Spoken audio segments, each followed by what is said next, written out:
হ্যাঁ, কালকে তোমার কি বার্থডে? তোমার কালকে রে?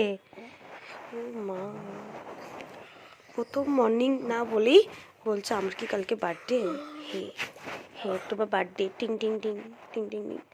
আর আমার মেয়ে এত হিংলু, ওকে বলছি দাদাদেরকে বলে দাও রাতেরবেলায় কেক কাটবো, সবাই আসবে।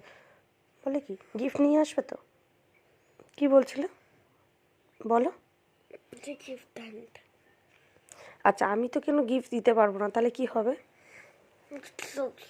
আমি যে কাল থাকতে বলেছিলাম ওদের জন্য সরি। ও আচ্ছা, ওটার জন্য সরি। ঠিক আছে, তাহলে আমাকে গিফট ছাড়াই ভালোবাসবে তো? হাই সবাইকে, সবাই কেমন আছো? আশা করি সবাই ভালো আছো। শুনতেই পেলে আমার মেয়ে কী করছে আর কি বলছে আর কি। তো হ্যাঁ, আমরা তার আগের দিন রাতেই গেছিলাম বিয়েবাড়িতে। তো সেই বিয়েবাড়ির তোমাদের ফটো দেখাচ্ছি, যে দেখুন কীভাবে নাচানাচি শুরু করেছে। আর উনার নাচ আমি আরও দেখাবো। তো তার আগে দেখো বাইরের ডেকোরেটটা খুব সুন্দর করেছে, ভালোই লাগছিলো দেখতে। আর ওদের দুজনের জুড়িটাও খুব সুন্দর ছিল। কিন্তু আমরা যখন ওখানে গেছি তখন কিছুক্ষণ পরেই আমরা শুনতে পারি যে একটা বিরাট বড় একটা ঘটনা। তো সেটা দেখে তো খুব খারাপও লাগছিলো, শুনেও খুব খারাপ লাগছিলো।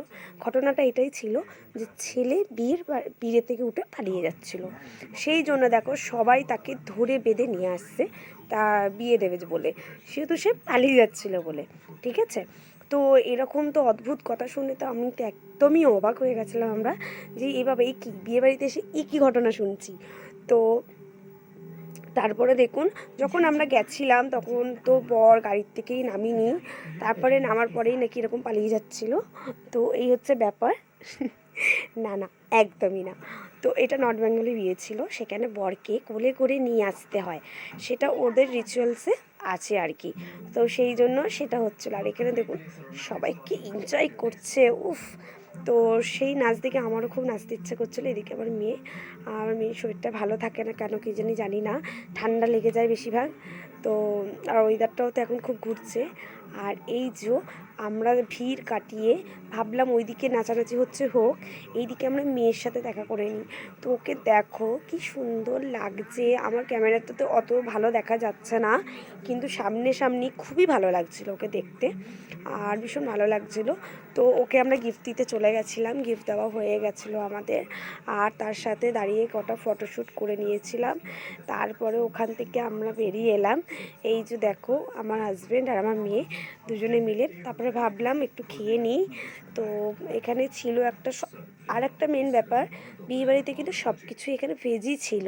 তো সেটা জানতাম না, আমি গিয়ে বলেছি চিকেন পকোড়া নেই, তো বলেছে না ম্যাম এখানে সব ভেজ আজকেরে। তখন জানতে পারলাম আর কি। তো এখান থেকে একটা ভেজ কিছু বাড়িয়েছিল। আর সব থেকে একটা অদ্ভুত ব্যাপার কি, কোনো নাম রাখিনি জায়গাগুলোতে, যে আমি নাম পড়ে পড়ে বলবো। যতটুকু আমি নামগুলো জানি অবশ্যই তোমাদের সাথে আমি শেয়ার করব। তো এটা খাবার পরে ভালোই টেস্ট ছিল।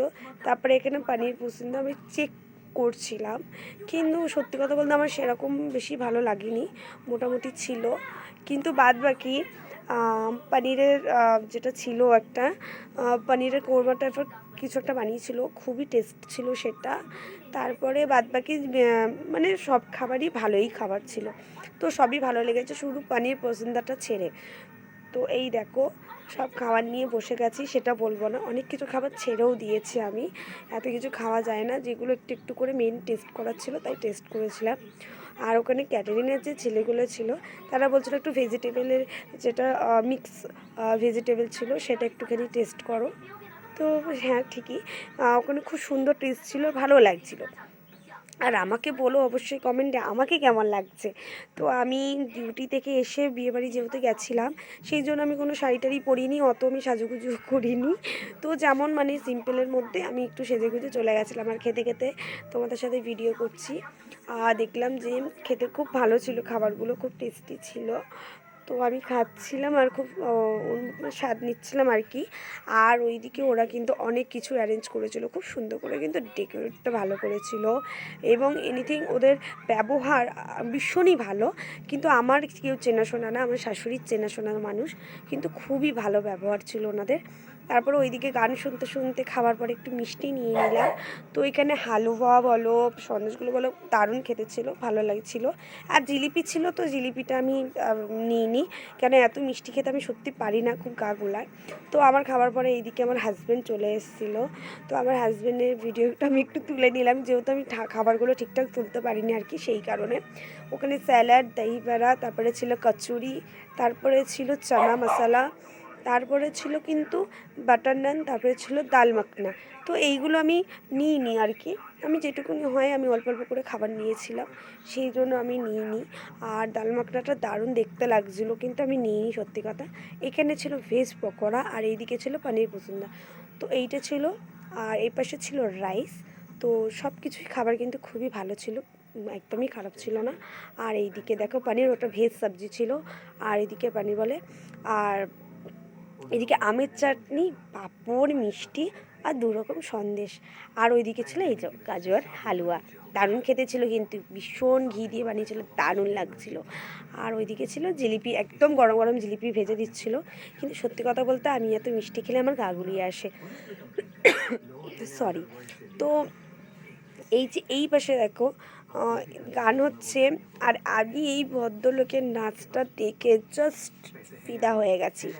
তো এই নাচ দেখেই একদম ফিদা হয়ে গেছি, আর আমি কাউকে আর আমার ভিডিওতে নিতে চাইছিলাম না, শুধু ওনাকেই ফোকাস করছিলাম, যে ওনার ডান্সটা দেখুন খালি, উফ, উনি একদম কাহা সে শের আ গয়া। তো একদম পুরো বিয়েবাড়িটা উনি মাতিয়ে দিয়েছিল। তো আমি খেতে খেতে আমি ভাবলাম বাবা ভিডিও করছি বলে কি আমাকে বকাবকি করছে, পরে দেখলাম না না, বলছে ওইটাকে সরিয়ে দিতে। তো যাই হোক, এই দেখুন ভালোই এনজয় হচ্ছে সব দিকে, আর খুব সুন্দর করে এনজয় করছে, ভালোই লাগছে। একদম বিয়েবাড়িটা জমজমাট একদম জমে উঠেছিলো আর কি। তো আমরা আর বেশি রাত করতে পারিনি, যেহেতু অনেকটা রাতও হয়ে যাচ্ছিলো, তখনই বাজে অলরেডি 12টা। আর এইদিকে মেয়ের মালা বদল হচ্ছিলো আজকে। তো নর্থ বেঙ্গলি নৃত্যের মধ্যে এটা আলাদা হয়, যেটা আমাদের বিয়ের পিড়িতেই ওখানে হয়, মানে তো এদের একটু আলাদা টাইপের। তো কিন্তু ভালো লাগছিলো ভীষণ, ওদের রিচুয়ালসগুলো খুব সুন্দর। দেখো এখন এবার বরের কাছে নিয়ে যাচ্ছে, আর এই রিচুয়ালটা এত ভালো লাগে না, দেখতেও খুব সুন্দর লাগছিলো। আর সত্যি কথা বলতে মেয়েটাকে মানে দুই কাপলকে এত ভালো লাগছিল দেখতে, জাস্ট অসম, খুব সুন্দর লাগছিল। আর দেখো এখানে হাত ধরে তুলবে তখন আরও ভালো লাগে। আর এখানে এত সুন্দর করে হাতটা ধরবে, তখন দেখবো সবাই মিলে একটা হাততালি দিচ্ছে। আমি তো ভালো বাবা কী ব্যাপার হলো, তখন দেখছি যে ও আচ্ছা হাতটা ধরেছে বলে সবাই হাততালি দিচ্ছে। ও তো জানে না হাতটা ধরার পরে যে এই হাত কোনো দিন ছাড়াতে পারবে না, ছেড়ে দিলেও ছাড়তে পারবে না। তো এই হচ্ছে ব্যাপার। তো দেখুন এত সুন্দর এই মুহূর্তগুলোই তো বলুন সারা জীবন মনে থাকে যায়। তো খুব ভালো লাগছিলো, আর বিয়েবাড়িটা আমারও খুব এনজয় হচ্ছিলো, এনজয় করছিলাম।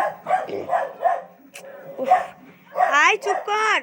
তো দেখুন এত ভালো, সত্যি এডিট করার সময় যদি, আর এরকম ভিডিও ভয়েস দেওয়ার সময় যদি এইরকম আমাদের বাড়ির, সত্যি কথা এই যে দেখুন কীভাবে আওয়াজ শব্দ করছে, তো আমি ঠিক মতন বলতে পারছি না কথা। তো বদমাস না আমাদের বাড়ির ফ্লপিটা, কি বলবো আর। আমার ঠিক যখন আমি ফোনে কখনো কাজ করি তখনই ওরকম দুষ্টুমি করে ও, তো তার জন্য আর কি করা যাবে বলুন। তো এই দিকে তো একদম বিয়েবাড়িটা জমে উঠেছে আর কি সুন্দরভাবে। আর এদের জীবন যেন ঠাকুর সবসময় ভালো রাখে, আর সবসময় যেন ওরা হাসি খুশি থাকে, সেটাই দূর থেকে দাঁড়িয়ে দাঁড়িয়ে দেখে ভাবছিলাম যে সত্যি বিবাহিত জীবনগুলো যেন প্রত্যেকটা মানুষের খুব ভালো হয়। অনেকের হয় না, অনেকের হয়। তো আমি চাই এনাদের জীবন যেন খুব সুন্দর করে কাটে। আর খুব ভালো লাগছিলো দূর থেকে দেখছিলাম যে আজকের দিনটা শুধু রাজারানি হচ্ছে এরাই। তো অনেক রাত হবে ওদের বিয়ে, তো সেই জন্য আমরাও কিন্তু তাড়াতাড়ি বাড়ি ফিরে চলে এসেছিলাম। টাটা।